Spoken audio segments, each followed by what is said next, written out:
Bom dia, irmãos. Bom dia a todos. Como a leitura, como está escrito, né? No slide, a leitura da passagem se encontra em Romanos, capítulo 10. Romanos, capítulo 10, dos versículos 14 ao 17. Diz o seguinte: portanto, como invocarão aquele em que não creram? E como crerão naquele de quem não ouviram falar?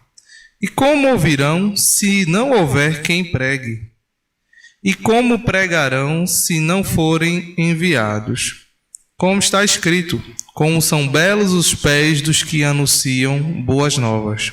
No entanto, nem todos os israelitas aceitaram as boas novas, pois Isaías diz: Senhor, quem creu em nossa mensagem?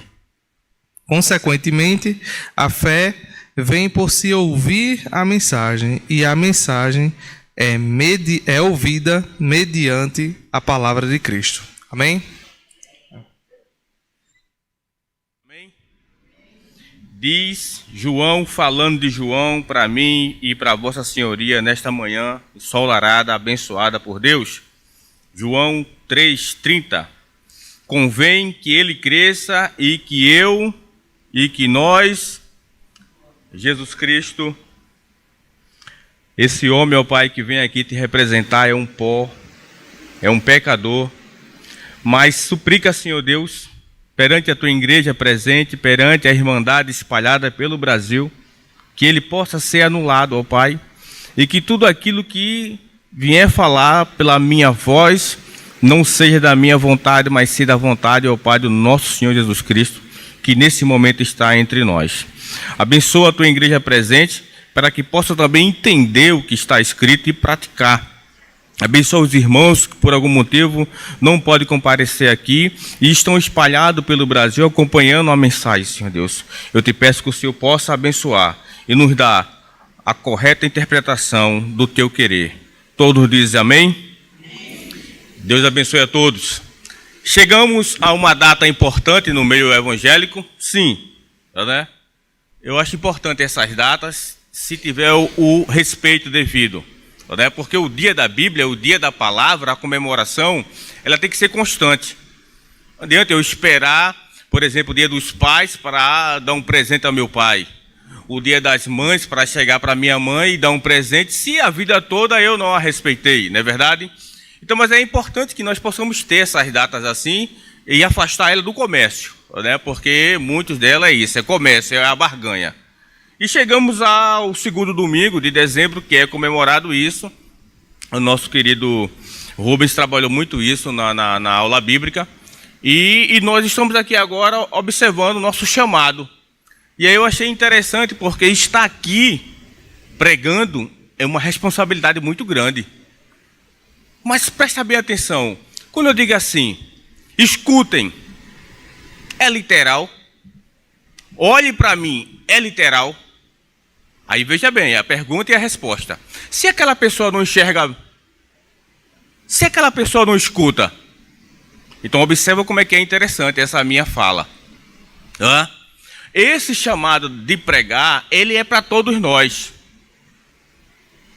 E é singular. Cada um tem a forma de pregar. Sim ou não? Sim.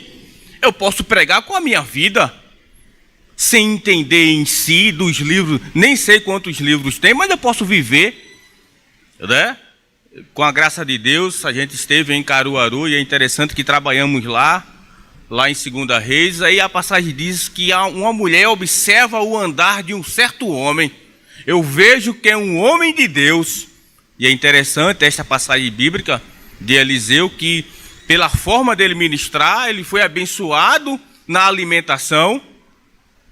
E só foi bênção porque além da alimentação de Eliseu recebeu, ainda recebeu um teto, olha que interessante, para poder se acolher, se proteger mediante as viagens, né? Porque era um homem de Deus. Ele estava pregando ali com a vida dele, né? E foi beneficiado nesse olhar de outras pessoas. E aí vem a responsabilidade da gente. né? E aí eu achei interessante porque muitas vezes a gente quer fazer e quer fazer do nosso jeito. E não é bem assim.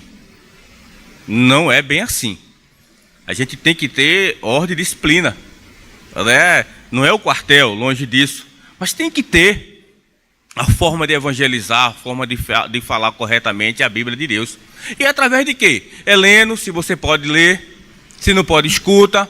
Se não pode, viva a palavra de Deus, é acima de tudo, porque é algo espiritual. Lembra de Pedro, quando estava falando a respeito de Jesus Cristo? Os homens disseram, certamente esse camarada está falando a verdade, porque eu sei que ele é inculto. Então não precisa ser formado, não precisa fazer formação bíblica, a sua vida é. E é interessante que eu, com a graça de Deus, pela misericórdia, que eu não sou digno de estar aqui, é Ele que permite, nesse tema que eu fui escalado, né? E achei interessante tá dando para enxergar todo mundo aqui. Veja que interessante, né? Antes de sair pregando por aí, e o que é que diz?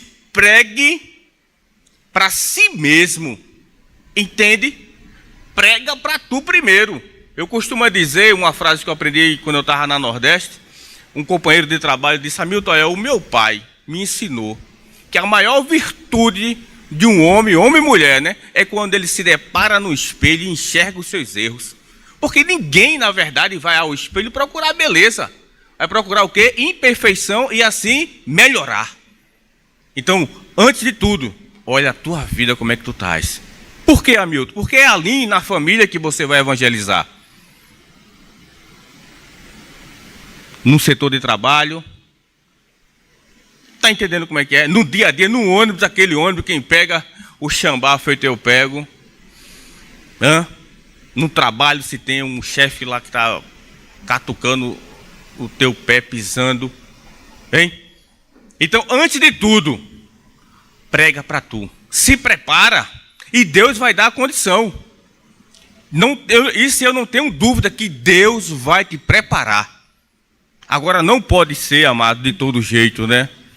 Ou aquele irmão que tem um pavio curto, você imagina, né? Aí eu recordo lá em Lucas 9:54, aonde Jesus Cristo se encontrava em Samaria. Aí Tiago e João, o povo de Samaria não aceita o evangelho. E aí ele olha um para o outro e enxerga assim Jesus Cristo e diz: Senhor, quer que oramos para descer fogo do céu e consumir? Aí o ensinamento de Jesus, olha assim: rapaz, você não sabe agora a quem pertence o teu espaço, as tuas decisões, porque é muito fácil a gente agir com o eu, né? Com a carne. Mas Deus espera a mudança sua. Você pode vir do jeito que você está, Ele aceita. Agora você não pode permanecer do jeito que está. Aí não houve mudança. E é interessante que esses dois personagens, né?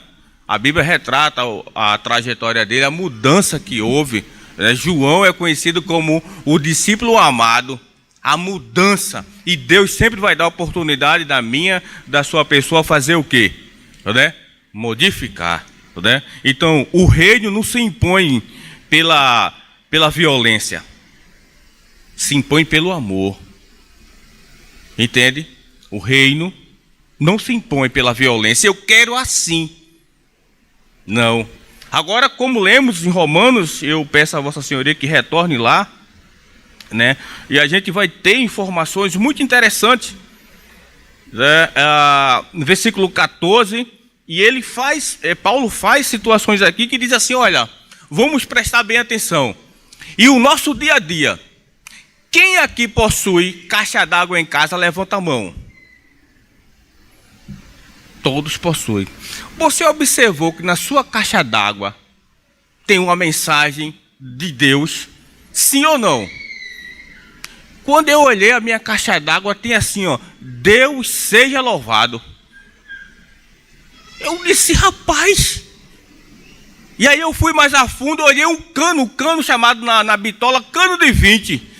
Deus seja louvado. Aí observa bem comigo, queridos. A caixa d'água, você coloca ela onde? Geralmente é onde?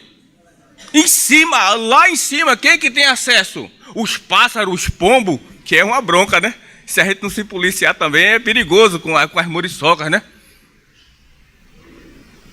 Mas quem fez a caixa d'água, uma forma dele evangelizar, ele engrandeceu, você é espalhado pelo Brasil, o nome do nosso Senhor. Que maravilha a forma desse cidadão evangelizar. Preste atenção depois na tua caixa d'água. A minha está lá. Deus seja louvado. Ou Deus é Deus. Tem uma coisa lá. O cano, para que serve um cano se não vai para debaixo da terra?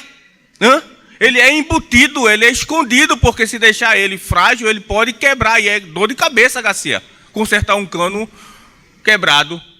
Mas quem fez, antes de ir ali para debaixo da terra, meu peixe, antes de colocar lá em cima, vai passar por baixo. Alguém vai ver e vai ser evangelizado. Que interessante, né? A sua vida está assim. Você está sendo uma caixa d'água, um cano. Quando alguém olha para você, alguém vê Jesus em você, vê o amor, não é verdade? Você está transmitindo isso aí. Você sabe o quanto é difícil, amado? Um cristão desviado é muito difícil.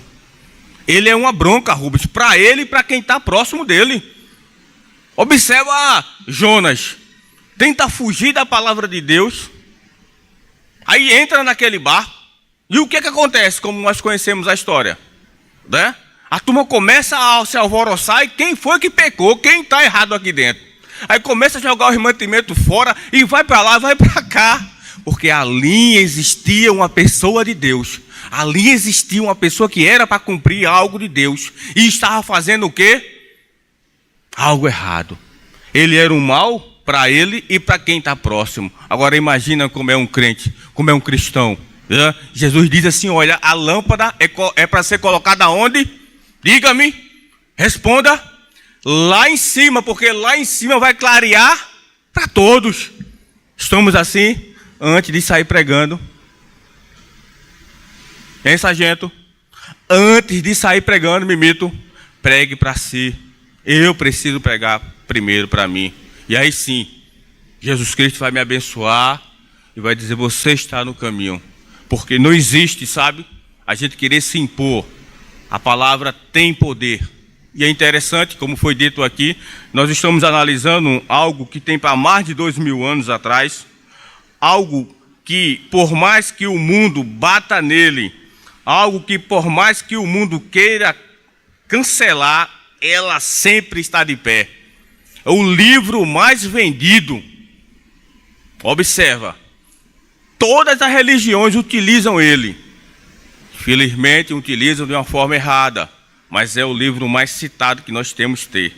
Entendeu? Então, observa, amados. Aí eu volto aqui para você. A importância de Romanos, quando Paulo diz assim, como porém invocarão aquele que não creram. Observa. Observa que é chamada a mim e a sua responsabilidade. Como, porém, invocarão aquele que não creram? E como crerão aquele que nada ouviram? Olha só, você está ali e é aquele cristão, aquele crente 007. Ninguém sabe quem é você que está ali. E eu conheci nessa jornada um irmão que disse, olha, eu na minha fraqueza, ele superou disso, sendo ético com ele. No meu setor de trabalho eu não falava do evangelho, porque eu tinha medo que diante disso mostrasse uma fraqueza para as pessoas que estavam próximas a mim. Imagina, né? Será que estamos assim? Não vou falar de Jesus porque pode ser que isso seja uma fraqueza e eles vão querer intervir. Não, palavra tem poder, palavra tem poder. E aí ele fala, né? Naquele que não ouviram, precisa-se que você faça o seu papel. E como ouvirão se não há quem o quê? Quem pregue. Olha só. É chamado a mim e a sua pessoa. É chamado a mim e a sua pessoa para exercer o nosso papel aqui. E como pregarão se não forem enviados? Olha, costumo muito dizer aqui na hora da oferta, né? A transparência que a igreja tem em comunicar naquilo que entra e naquilo que sai. Você ofertou X, dizimou X, é você e Deus, e não vai o bolso do pastor, do representante, do presidente, como no mundo religioso fala, sabe? Você tem uma transparência, que coisa bacana, não é? De você abrir a geladeira e saber o que tem. A igreja de Cristo faz isso. Então, por que eu não participar? Para que o fardo venha diminuir para todos nós. Que cada um dá o seu pouquinho lá e assim a gente vai caminhando, sabe? E crescendo e que a palavra sendo divulgada vai expandir nesse mundo aí. A igreja vai ficar lotada. Louvado seja o nome do nosso Jesus Cristo. E agora, muitas vezes nós, sabe, sentenciamos as pessoas à morte, ela viva, né? Observa João 3,16, porque Deus amou o mundo de tal maneira que deu o quê? O quê? Mas observa bem, ele amou o mundo de tal maneira porque o mundo era bom?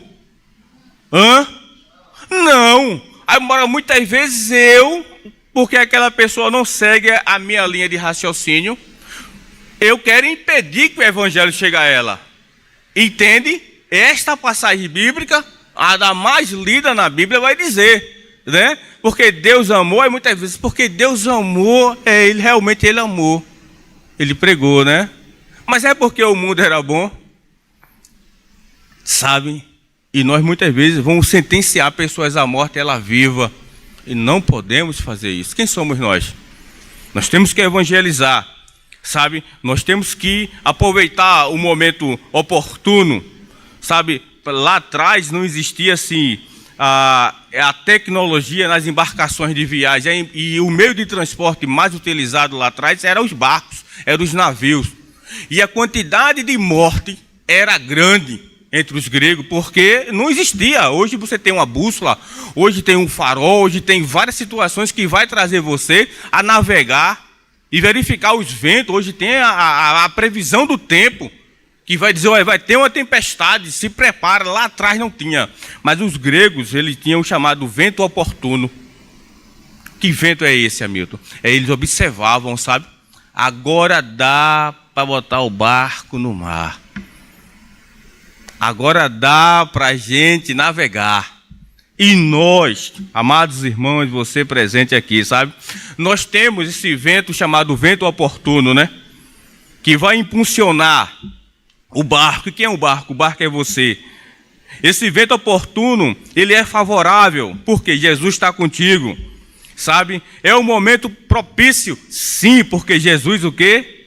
Está contigo. É um momento, é uma ocasião certa, sabe? E nós devemos o quê? Aproveitar. Para que o evangelho siga, o evangelho possa chegar nas pessoas que têm a dificuldade. E esse evangelho vai levar luz para esses lares, sabe? E aí eu olho e enxergo Filipe e eunuco, uma passagem muito conhecida entre nós, sabe? Né? E aí estava lá o cidadão lendo, ele se aproximou, faz aquela viagem como nós conhecemos, né? Mas não entendia. E a sede desse homem, mediante a palavra de Filipe, mediante a orientação de Jesus, era o quê? Se aproxima. Ó pai, olha só para mim.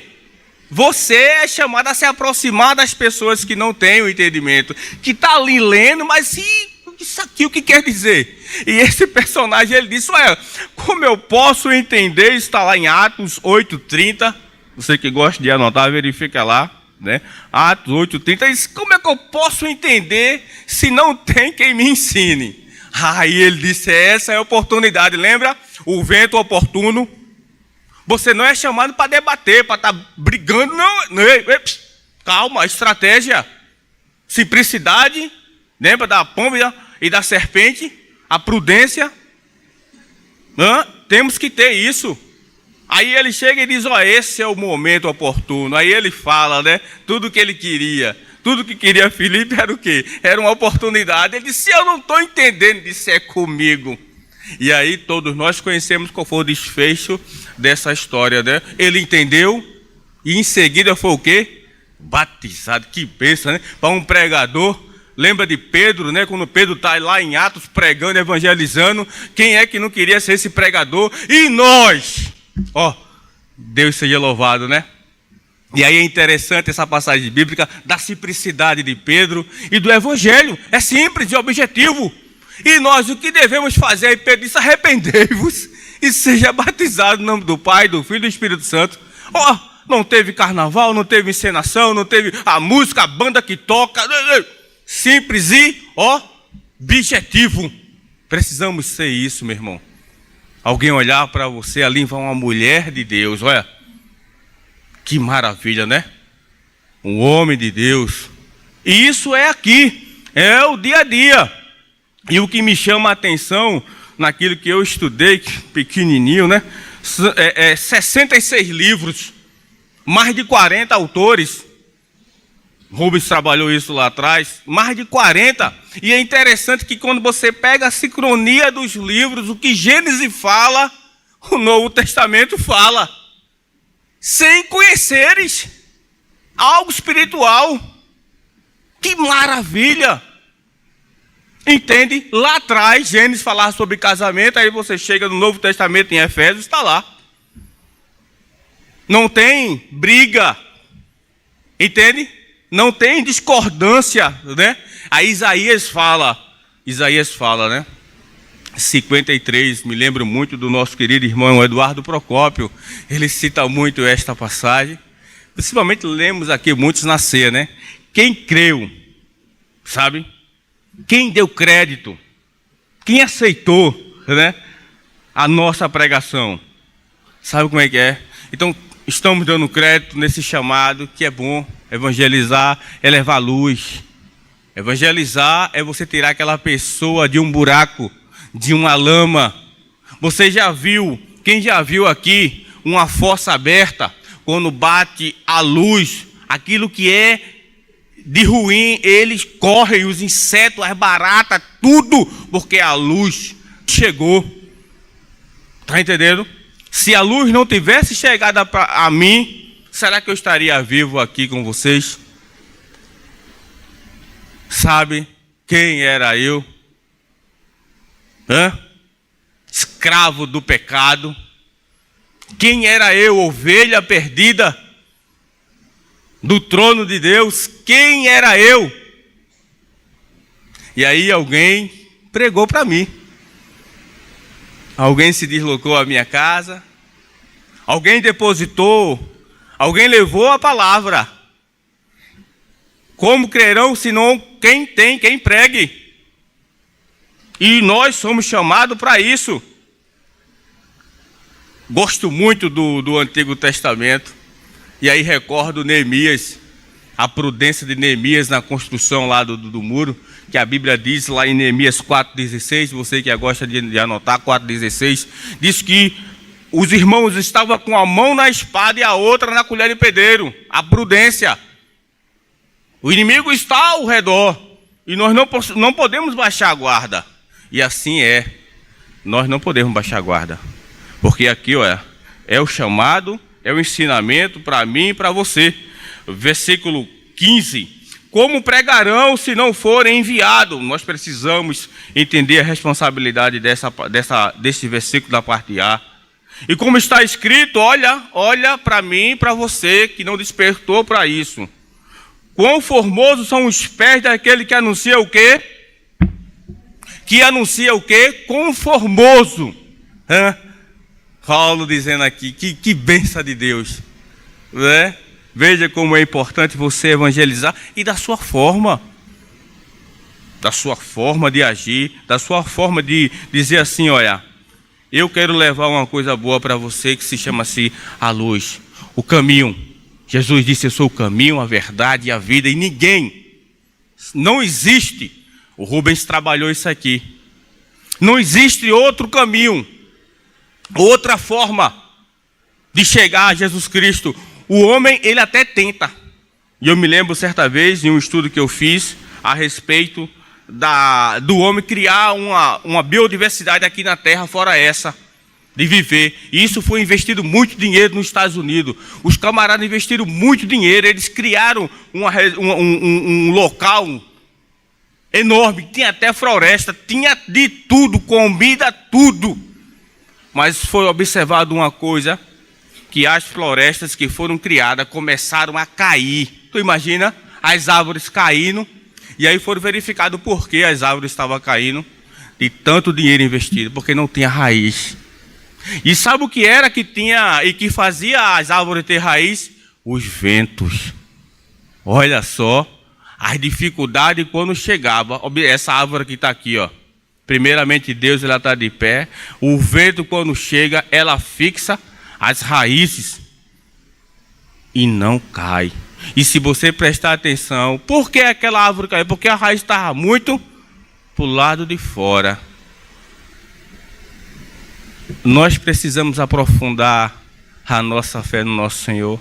Tem pessoas que precisam que você entenda isso aqui.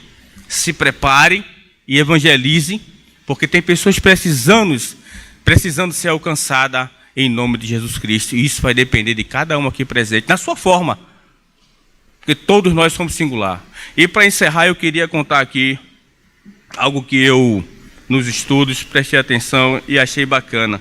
Que foi uma história entre uma formiga e uma águia. A história diz que, às vezes, a vida fala e a gente só aprende em silêncio. Só aprende em silêncio. Preste atenção. Às vezes, a vida fala comigo, contigo, e nós só iremos aprender em silêncio. E essa história, ela fala sobre uma formiga que estava com muita sede. O momento era escasso de água e ela começa a caminhar. Ela começa a se deslocar da onde se encontrava à procura de água, porque iria morrer. E a história diz que ela caminha e cada vez mais o sol escaldante ia tirando a esperança dessa formiga. Como de repente, no sensor de um inseto, ela sente o cheiro de um rio. E aí ela corre desesperada para esse rio, para poder saciar a sede, porque estava prestes a morrer. E nesse volume de chegar até o rio, ela observa assim um pequeno galho que tinha, e aí naquele impulso, naquela alegria pelo barulho da água, ela cai dentro do rio. A vontade era tão grande que ela não olhou os riscos. E aí ela entra e aquilo que era alegria torna-se tristeza para aquele inseto. E começa o desespero. Vou morrer, vou morrer. Ela começa a gritar, mas o som da água abafa. E lá em cima existia uma águia que observava a necessidade daquele inseto. E aí vê uma forma de poder ajudar. E a águia, quando olha para ela, diz: eu não posso pegar nela, porque se eu pegar eu vou esmagar. E a águia tem a sabedoria de pegar pequena folha e coloca próximo a ela. Aí a formiga, no instinto de salvação, entra nessa folha. E aí o rio segue, ela em silêncio olha para a águia e diz assim: muito obrigado. Quando eu tiver a oportunidade, eu vou fazer a mesma coisa. E aí a formiga sai em cima da folha, chega numa margem, aproximando do rio. A formiga sai feliz da vida e toca a sua vida, mas no coração dela, ela dizia: quando eu tiver a oportunidade, eu irei ajudar alguém. Dias se passam, está a formiga na mata e escuta uns barulhos. Era um caçador. Um caçador que com sua arma observa lá em cima e enxerga quem? A águia. Essa mesma águia que salvou a formiga.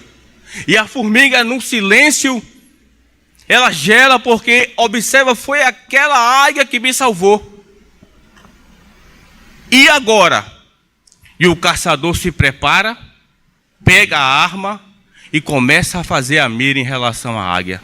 A formiga observa e diz: eu tenho que agir.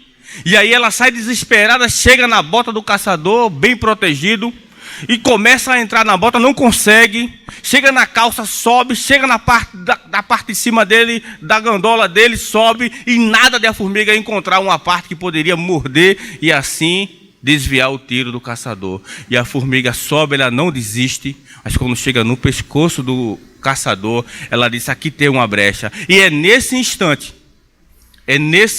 que o caçador aciona o tiro, e é nesse instante que a formiga morde o caçador. O tiro é acionado, mas desvia-se, porque quando ele atira, a formiga mordeu.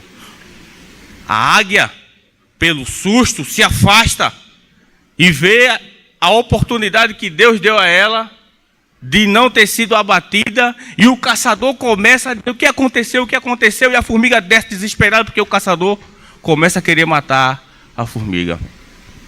Moral da história: tudo aquilo que a gente planta, a gente colhe. E muitas vezes por outras pessoas. Entende? Alguém fez um benefício a você e você nem esperava e Deus foi lá. Então, faça o bem. E o bem é levar a palavra. Que Deus abençoe a todos presentes e você espalhado pelo Brasil.